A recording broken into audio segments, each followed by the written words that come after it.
Totoo ba yung sinabi mo kanina? Hindi mo ako niloko? Sa ibang araw na lang. Sa'yo ngayon na. Kung wala ang iba noon, bakit mo ako iniwan? Yung totoo. Zay, pag-usapan. Malis ka lang, Juancho. Ano yung pag-usapan? Mag-usap tayo. Sinabi ko sa'yo kanina that I wanted you to stop. Okay, just stop! Zay, parte ako na relasyon na yun. Karapatan kong malaman yung totoo. Anong point? Bakit natin pinag-uusapan to? Anong point? Ang point, sinaktan mo ako. Niloko mo ako at hanggang ngayon niloloko mo ako. 2 taon mo pinaniwala na may iba.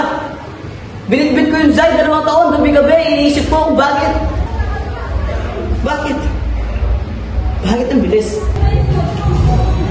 Bakit mo pinalta na para akong basura? Ano bang meron yung tao na yun na wala ako? Mas gwapo? Mas mayaman?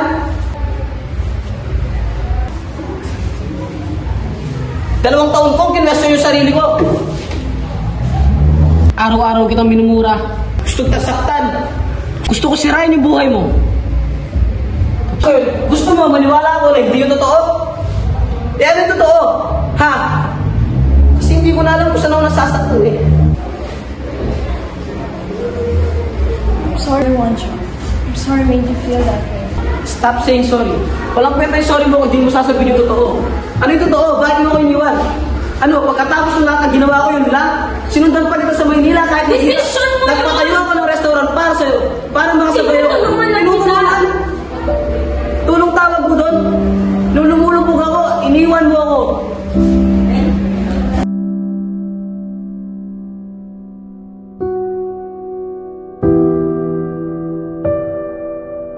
Huwag mo iniyak, Zay.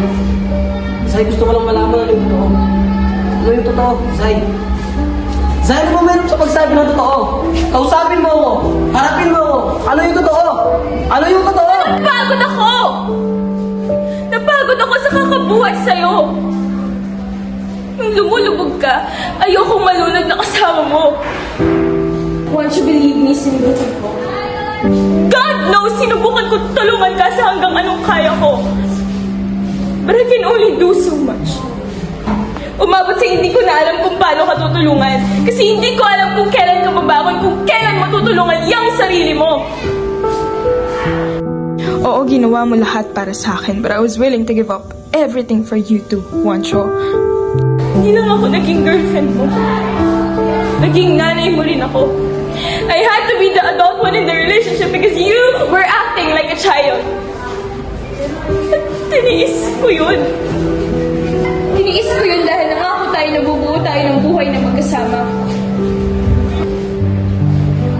Pero ang bigat na ako lang yung bumubuhat sa atin. Ang bigat na ako lang yung lumalaban.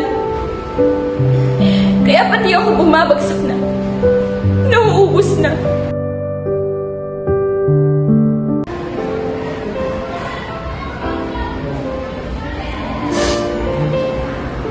God, I hated loving you so much. And I needed you to man up. I needed my boyfriend and I needed my partner back. Pero wala.